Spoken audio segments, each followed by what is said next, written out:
Out of alignment karma.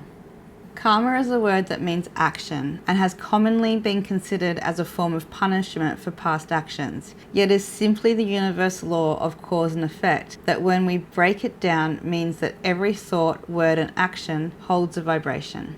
That vibration goes out into the world and affects everything in our present reality as well as our future reality, and we also program ourselves with the same vibrational tone as our thoughts, words and actions, and this creates our experience on our inner world and outer world, and this is the karmic effect. So, we all know what karma is, cause and effect. What we put out comes back. So when you break down someone's personality, our personality is what we think, how we feel, and our actions. So what we do, what we say, what we think, how we feel creates our personality, and our personality creates our personal reality. But it also has a lot to do with what's encoded inside of our DNA. So we're going to go and have a look at all of that. Now, not all bad or negative things happen to us as a result of negative karma. Often we have to go through these kinds of events in order to assist our evolution, or to course correct a situation, or to learn or uncover our skills or purpose. So this is important to, really kind of let it sink in as well. I know a lot of people, if something bad happens to them, they'll think, well, how did I create that? Like everything, this is bad karma. And although karma is very much a real thing, it does go deeper, which we're about to go into. I'm going to show you that there's different layers, different types of karma, and it's not always a bad thing happens to us because we must have been bad, at some point. Sometimes it can be the different types of karma playing out. So it's really important to know that bad things happen to really good people, and it's not always because we did something bad and we've put something bad out there. Sometimes it's different types of karma playing out, and sometimes it's actually sometimes bad things happen to us in order to activate our purpose, because it's needed for our evolutionary growth, and sometimes things can happen as a gift in order for someone to course correct. So it's really important to know that we can't judge somebody's life or on how good or bad it is, or our own life about how good or bad it is, just based off what I put out comes straight back to me, or what I put out comes back to me, because that's just only one slither of how karma works. Now, an examination of karma offers clues about our intended life purpose, showing us the psychic imprint of past lives and mapping the way out of our behaviors and thoughts that are creating blocks and restrictions in our lives. So I find that when you really kind of understand a lot more about how karma works, it can offer really good keys and codes to mapping certain things and seeing how things play out. When I take you through the different types of karma, you'll be able to see how intricate it can be, and when you can help people and clients, understand a bit more of this sort of stuff, it really helps to understand, sometimes even understanding their purpose, and being able to see their blocks and restrictions, and seeing more of a roadmap on how to change things. So I really enjoy, looking at the whole karmic map when I have someone that's coming to me with a certain issue, and I find something scanning up, and when I'm able to show them something and explain it, it can just sometimes help them so much in a way that just directs them in a whole different direction, or helps them come out of a cycle, and sometimes just even thought patterns.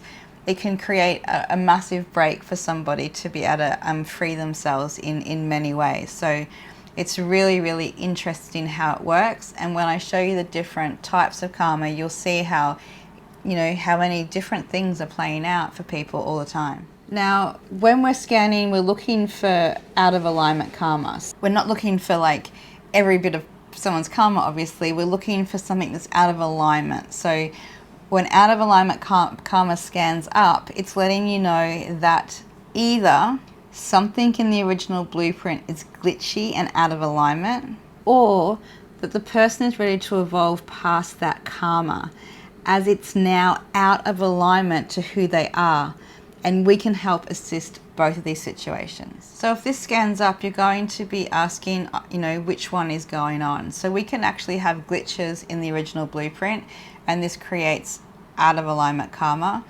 or we can outgrow certain karma, and when we outgrow certain karma, as we're transitioning out of it, if we can't shift and change as quickly as that's happening, it can cause us to be out of alignment, and it can create, some vibrational issues. So we can help with both of those, and it'll make more sense when we get into it. Something in the original blueprint is glitchy and out of alignment. So let me explain this. We are energetic beings at every dimensional level of our existence. So you can think of the Divine Soul Blueprint as the underlying code or instruction manual that tells our various dimensional aspects how to energetically organize themselves. It is the Divine Soul Blueprint that determines our body's physical energy patterns, as well as the patterning of our emotional and mental energy bodies, all the way up through all dimensional aspects of our existence. Each dimensional aspect of ourselves reflects all others. This means that the highest dimensional aspect of ourselves generates the dimensional aspect under it. And when we get down to the fifth dimensional aspect of ourselves, it generates the fourth dimensional aspect, and then the fourth generates the third.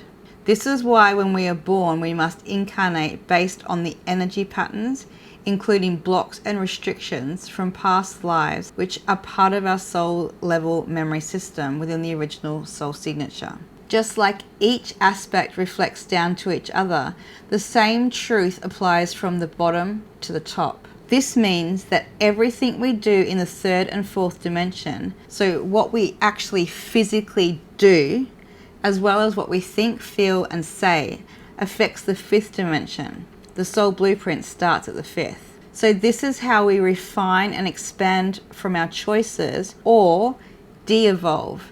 This is done through making choices that don't align with our Divine Soul Blueprint. Because when we make a choice that goes against our Divine Soul Blueprint, it creates a key code corruption, an alteration of the divine code that then disrupts the energy signature. And this then resonates throughout all dimensional levels of our being. And this takes us further out of alignment from who we really are. So when you think about that, we're 10th dimensional beings, and the 10th dimensional part of ourself, that gives information to the 9th dimensional aspect of ourselves.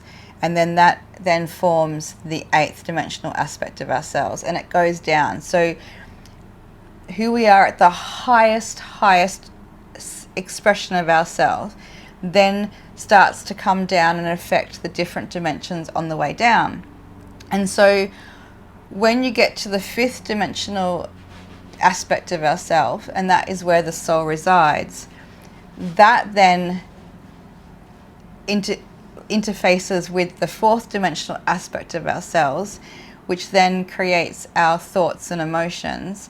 And then the 4th dimension then has an impact on the physical body. So when we're born, depending on our past lives and all that sort of stuff, and what we've done and what we've chosen, that then affects how we're born and what vehicle we're born into, family, what thoughts, and our emotional signature when we're born.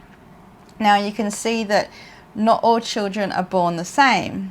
Some children have born with different physical attributes and different qualities than others, and even emotionally and mentally, children are born very different. So this is basically how it's formed, because the highest aspect of ourselves, creates all the way down to the 3rd dimensional form. Now, in saying that, it's also, like I said, it's true the opposite way. Now, the 3rd dimension is the densest form. So it is the most slowest to change. But the good thing about that is when we actually take action in the 3rd dimension, because it's the most densest dimension, When we take action in the third dimension, it affects the fourth dimension, which then affects the fifth, and it just keeps going up and up and up. So the more choices that we make in alignment to who we truly are, the more we totally get ourselves into alignment to that higher dimensional aspect of ourselves, because we're making choices at a third dimensional level, which then affects our integrity on all different levels, and it ripples up. So if we're making choices in this third dimensional form, and we're making choices that totally go against who we really are and what feels right for us, then at the same can happen. We can create massive karmic effects throughout, and it ripples all the way up. So that's kind of really interesting to know, because it makes you want to take more action in alignment in the third dimension, because you're affecting your future lives down the track, because being lazy in this lifetime and not making hard choices to pull us into alignment to what we really want and who we know we truly are. Some people are very lazy in their lives, and they'll constantly choose choices that go against who they really are and what they really want, because they don't really kind of see the big deal in it. But the big deal is that, it affects lifetimes. So it kind of makes you want to make as much action as possible in alignment and in integrity to who you really are, knowing that it's going to set yourself up in next lifetimes, wherever that is, in the multi-universe or back on this planet or wherever, which is going to create more harmonics for you in your future life than, more unharmonic situations. Now, when I talked about key code corruptions, it's a massive subject to go into, and I might teach that in a different course, focusing on finding and correcting key code corruptions, because addressing them can create massive changes in people's lives. But it is a big thing to go into, so that might be in another course of its own. I don't know yet. So I just wanted to make that clear, because I know that some people will want to know, are we correcting key code corruptions? No, we're not. We're not correcting key code corruptions, but when we help with out of alignment karma, it obviously does affect, and it can definitely correct key code corruptions, but we're not specifically looking for all the different key code corruptions in someone's energy body in this reading. What we are finding in this reading is glitches that are present in the karmic blueprint, so we're not reading each template of the person's coding system. We're looking for glitchy codes within the karmic framework. We are, however, still helping the person, because these glitches within the karmic framework still affect all other dimensional aspects and cause more separation from the original blueprint. Okay, so now let's have a look at the other type of karmic thing that we can find, and that's when the person is ready to evolve past the karma, as it's now out of alignment to who they are. So if this scans up, basically when we make choices at a third and fourth dimensional level, we are consciously affecting higher aspects of ourselves, like I said, and when we make choices that are in alignment to who we are cleaning up many layers of karma. When we make choices that are not in alignment, then we add to our karma at different levels. When someone has cleaned up karmic patterns and the frequency signature needs to change, the person could first experience dissonance within their energy field as the two frequencies, meaning the old story and the new, cross over. Some people can get stuck in this state, and it's very uncomfortable, and it creates issues if they're in that state for too long.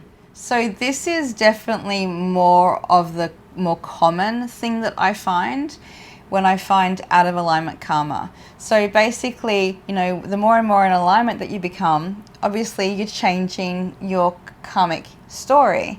So it's really amazing to be, to change your story, and especially if it's a genetic karmic story or something like that. So when we actually go and we do all the inner work and we make the choices and we start changing, what can happen and what is really important for us to understand, because it just makes it so much easier in your own life when this is happening to be able to understand what's going on. When we change our stories, when we change our karmic patterning, or karmic signatures, you know, there's a crossing over where the old story is leaving and the new story is coming in, but there is a point of crossover. And at that point of crossover, there can be a lot of dissonance in the energy. So you can feel like shit's happening to you, even though you're like, but I thought I was like ending this story, but now this stuff's showing up, and it can make people feel really disheartened because they think that they were about to have a breakthrough, and yet all this sort of stuff starting to happen, or they just vibrationally feel really off. And it's important to understand that dissonance is really, really natural when you're crossing from an old story into a new one. There has to be a crossover point. And some people can do that really easily and smoothly, and there has no drama at all, and it's just a quick transition. But sometimes people can get stuck in that transition, and they can get really uncomfortable and actually get stuck there for quite a decent amount of time. And I have, you know, worked for people who have been stuck in that state for actually a few years because they just didn't know how to move it, and it like the old story was still kind of clinging on because they weren't quite understanding what was going on, and they kept punishing themselves. So there was this sort of like a loop going on. So it's really important to understand that when we're shifting anything, you know, vibrationally from an old story or old karmic signature into a new one, there is going to be a crossover. And, you know, how long that is definitely, you know, different for everybody. But when this sort of thing shows up, you can really help your client. Now, this will show up if they're transitioning really easily and quickly. It won't show up. It will come up in a reading if they needs a little bit of attention. They need a little bit of help in order to help that crossover, you know, shift. So the person can then finally step over into the new soul signature or energy frequency, and have the old finally dissipate. So it's a really quite a beautiful thing to help someone with, especially if it is, you know, quite intense for them. And especially if it's been a long time, you can really help, you know, smooth that over and help that transition happen. Attaching mechanism. The attaching mechanisms are the different types of karma, and I would like to introduce you to the 6 types of karma that I'm aware of. Although we're not able to clear karma, we're able to pick up if something is not correct in its design, and we're able to clear any blocks and restrictions so the original blueprint can be restored. So like I said, we're not clearing karma, we're just finding any glitches in it and helping that dissipate so it can work the way it's supposed to.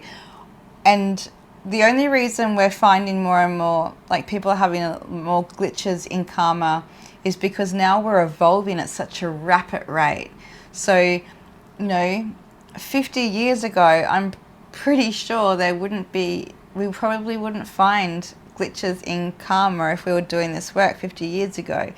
Maybe the odd person who was really full on with their spiritual journey.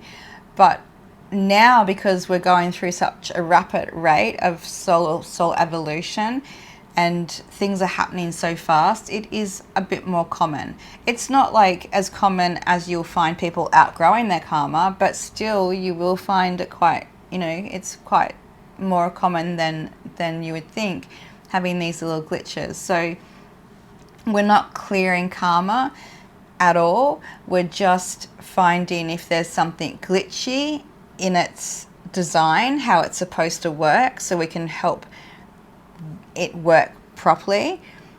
Or if somebody, like I said, is outgrowing that karma, but at that crossover point is having a little bit of issue getting through it, or not transitioning as smooth as they could. So now let me introduce you to the different types of karma that I know about.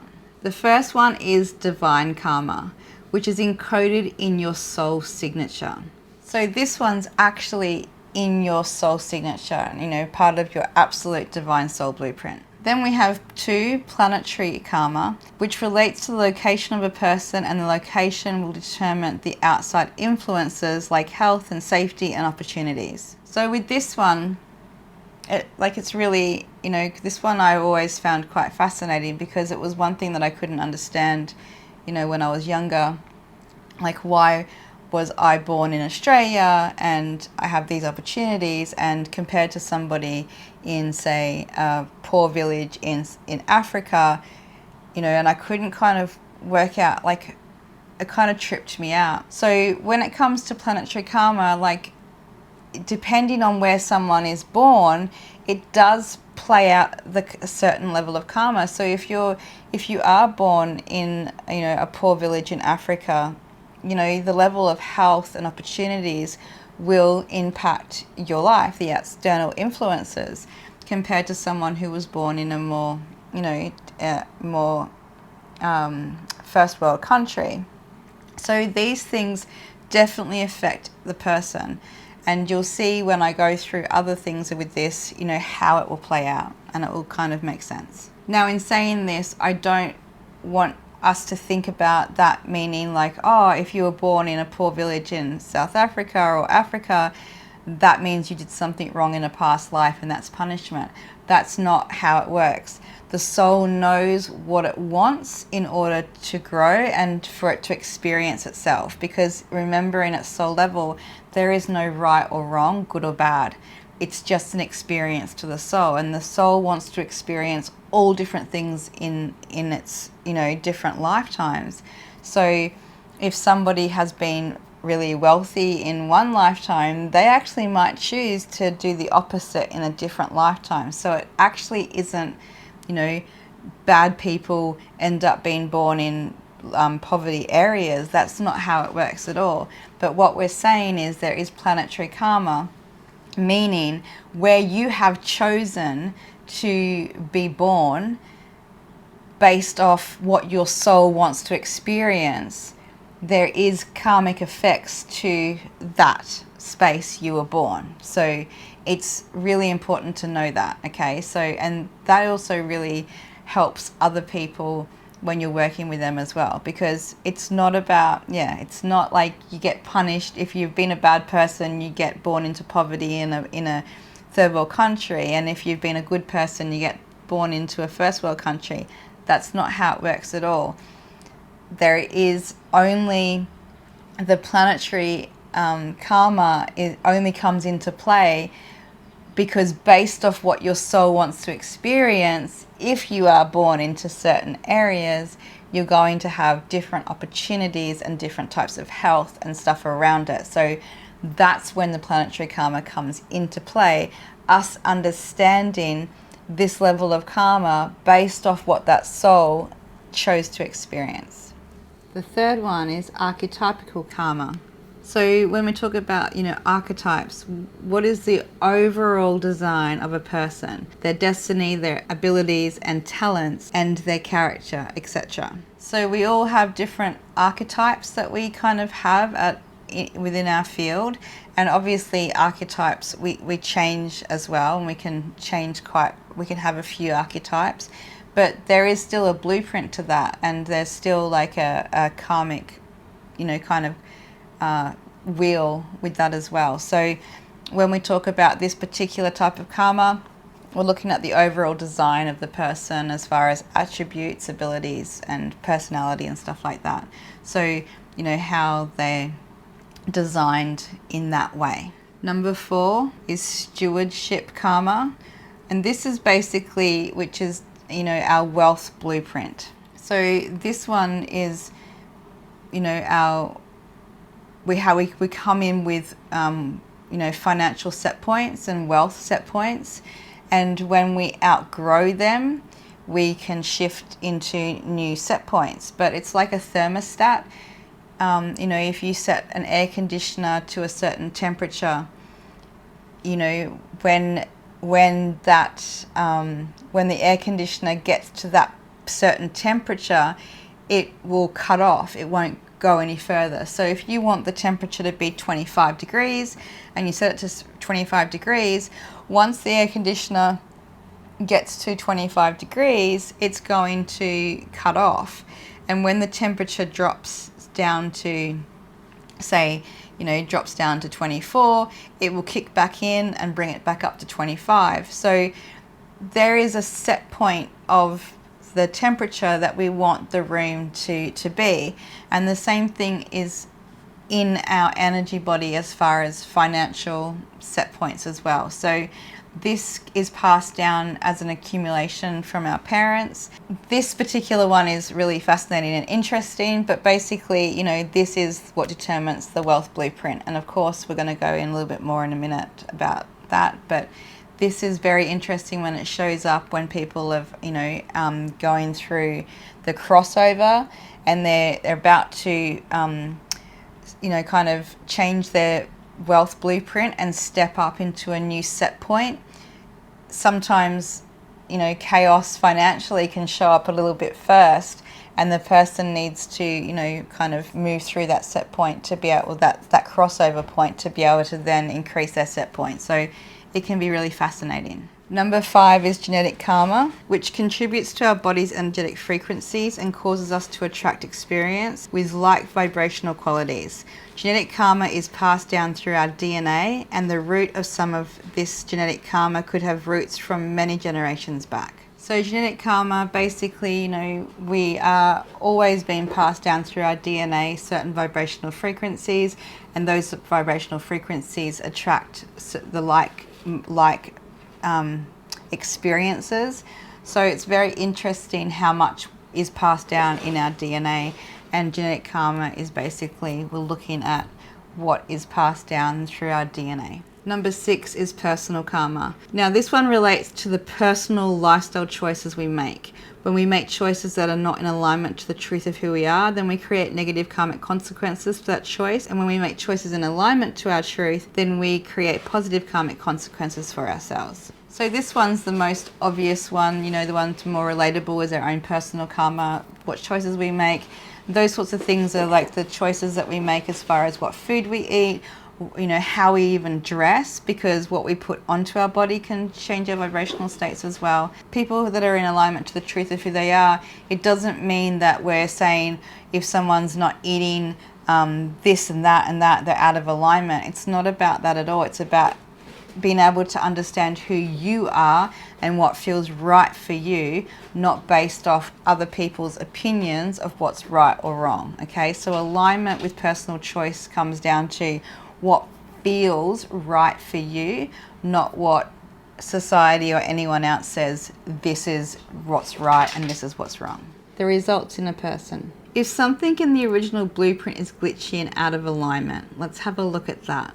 So if someone has a glitch in the original blueprint and can cause confusion as it doesn't make sense and it doesn't feel right, glitches are more found within genetic karma and personal karma more than any other karma, although it is still found with others, but just not very often. An example of this is a client came to me because as soon as she was married, things started happening that were really strange and it wasn't making sense to her at all. She said as soon as they were married, she felt a sense of dread and just felt strange. I found she had a glitch in her genetic karma that was creating a frequency that was off because there was a glitchy code creating the issue. The glitch in her codes happened when she got married because her grandmother had deeply resented marrying the grandfather, and my client had spent her whole childhood basically listening to her grandmother saying that over and over, although she stayed with him. So her own wedding set off an unconscious trigger that left a glitch in her blueprint.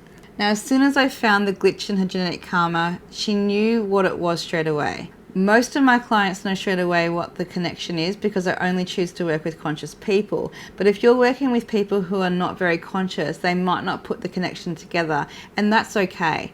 They don't need to know, and you don't need to know the story behind it. You can just clear it. There are many things that can create a glitch in our karmic blueprint, so it's not necessary to find out what it is in order to help. But you may pick up the story if you can feel into the imprint. So like I said, genetic and personal karma is where you'll find more of the glitches. Outgrowing karma is more common, I think, but glitchy karma is still really, really common. And when you think about the story I just gave you, I mean, you know, how often can that happen? Now, most people don't necessarily have a glitch in their karma. They might have a small one and get over it.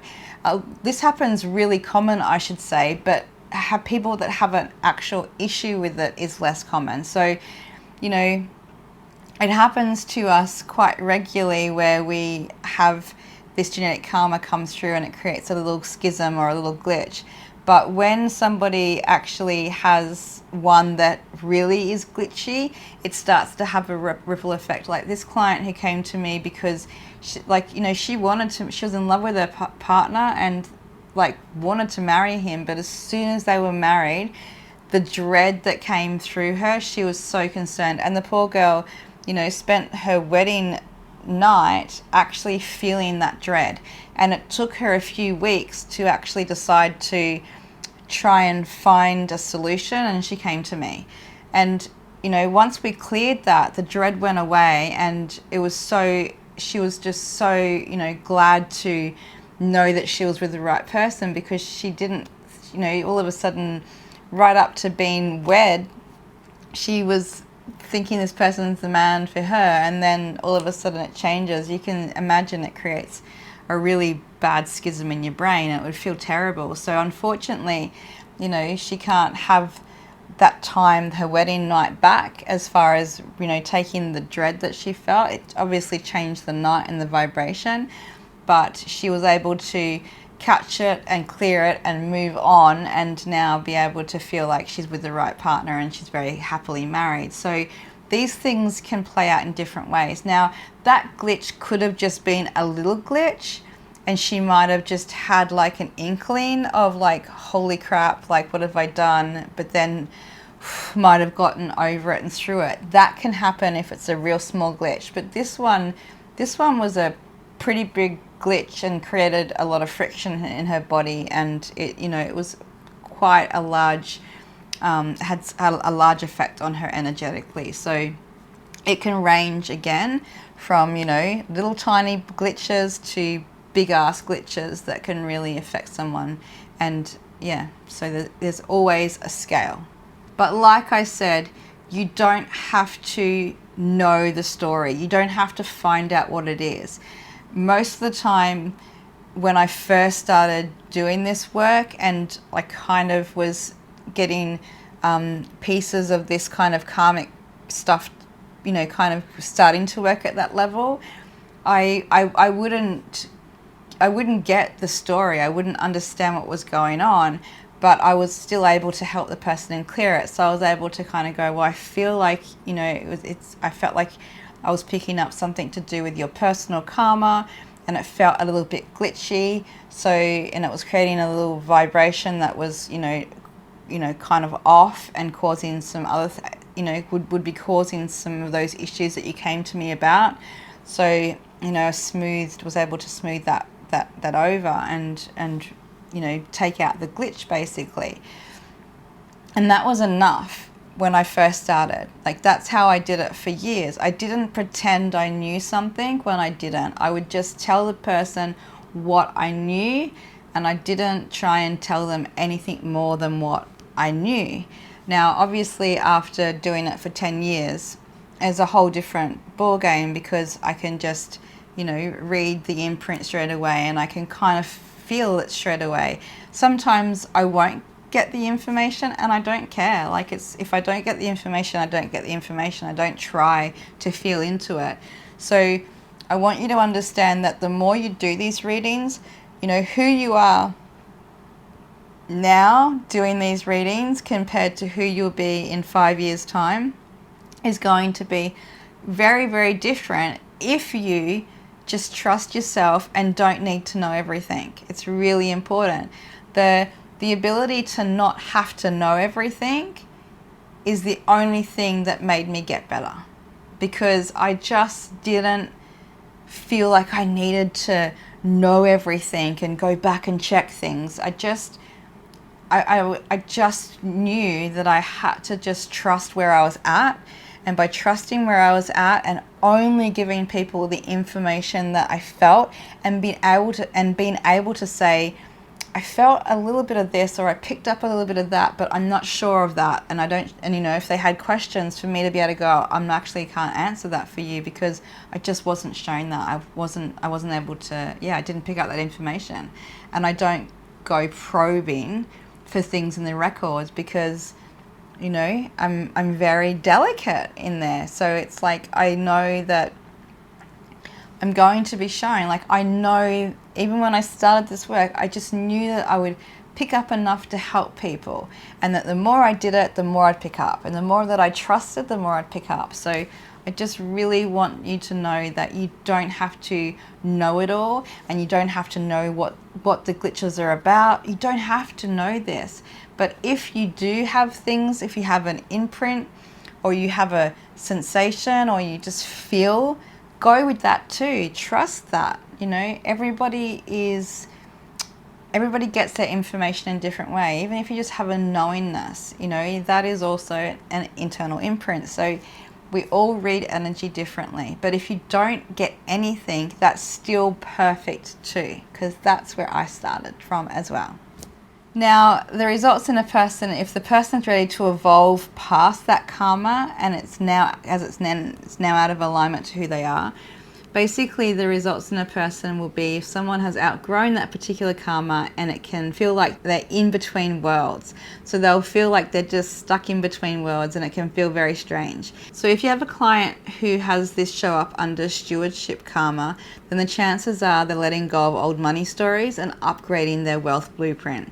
This would only happen after some deep inner work. So we've already spoken about this type of, like crossroads, but you can see, like, if stewardship karma comes up, then and it comes up that they're out of alignment, like the karmic, it's not a glitch, but they're, evolving past that and they become out of alignment to the old story.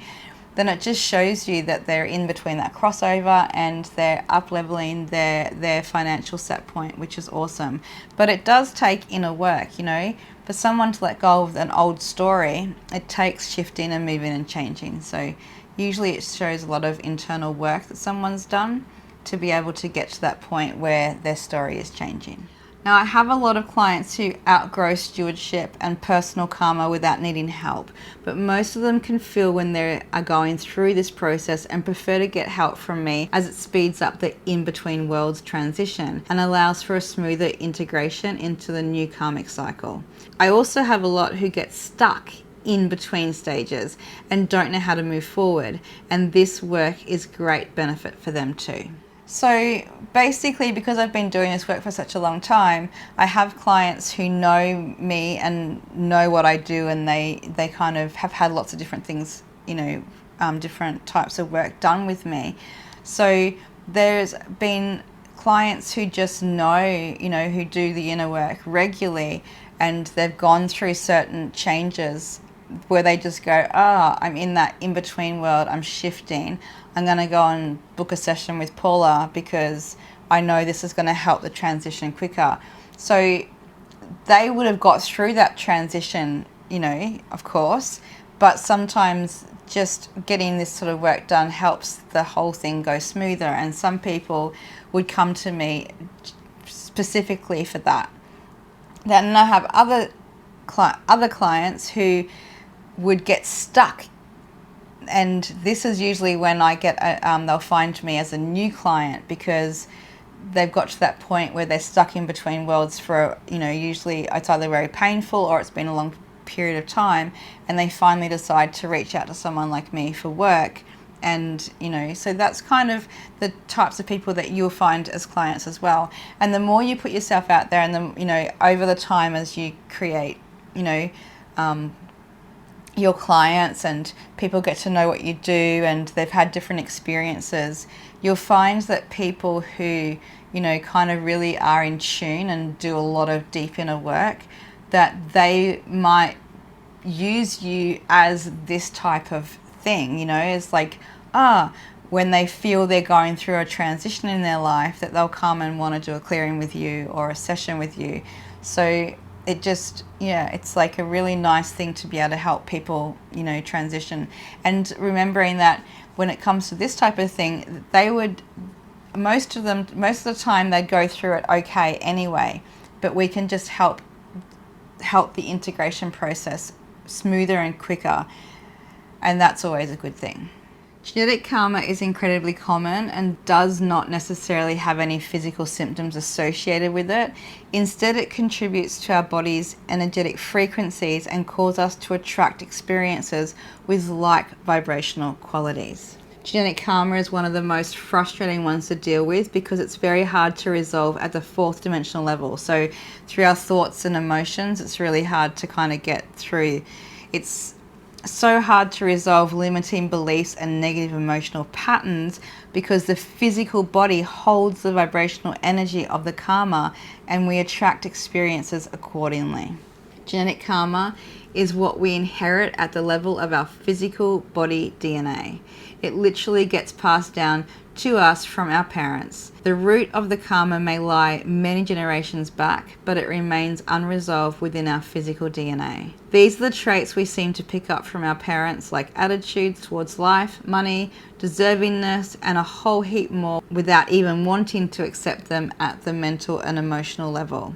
Many times we don't even share the same beliefs or perspective as our parents, but we find ourselves attracting experiences that mirror one or both of our parents' experiences regardless. This is how we are all affected by genetic karma, and you'll find that this is one of the ones that will show up the most of all time for your clients, because genetic karma is the main reason why a lot of people are out of alignment and not activating into new levels of awareness.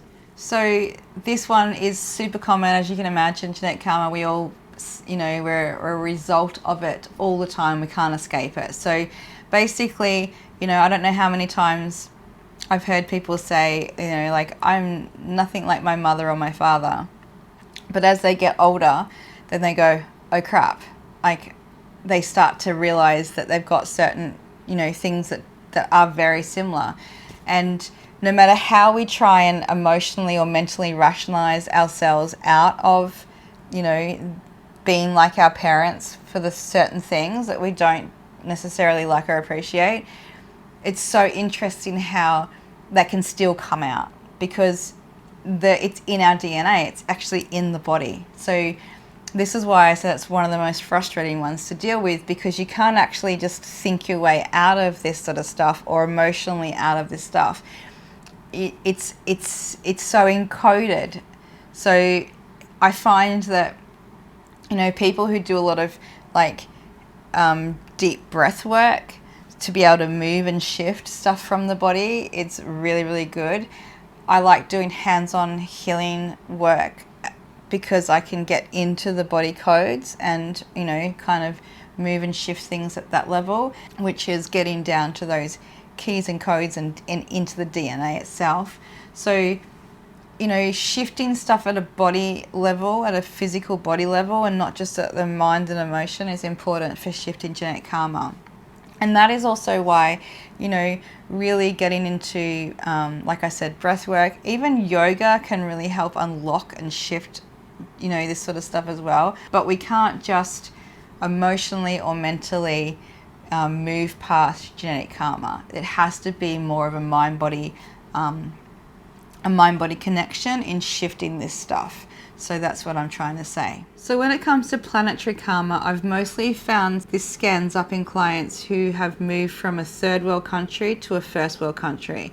Sometimes a glitch can show up and create massive issues for the person adjusting to a new life, or they could just be finding it hard to step into their new life and leave the old life behind due to being stuck in between karmic stories changing. So with this one, I find it, you know, it's really, it's not like a hugely common one that people come to me for, but it's, you know, still something that you might find.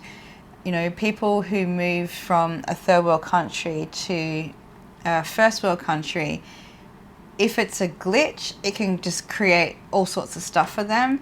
But if it's like them just outgrowing their you know, moving past and outgrowing the old karmic story, and that crossover point can be really uncomfortable. So, and they can get stuck. So either way, that's usually it is kind of the only time that this has come up for me, is when people have moved from a third world country or to a first world country, and sometimes vice versa because of work and stuff like that. So moving countries is basically, when this could show up. So if we're to look at the archetypal karma, when someone's outgrowing that type of karma, it can show up when someone is raising their consciousness, especially when they first wake up. So they're moving from one archetype to another because they've, come out of their slumber and they're waking up. They're more susceptible to getting stuck in between two worlds due to fear of stepping into a new blueprint that is unfamiliar. So you can imagine that if somebody is, when they first wake up, they might have had a certain archetype that was more aggressive or something, and when they go through their awakening, they might be shifting into a different archetype. And for some people that can be, quite scary because it's so unfamiliar, and sometimes this is when you'll find they can get stuck, they get stuck in between those two blueprints and those two archetypes. So that's usually how it shows up in that way.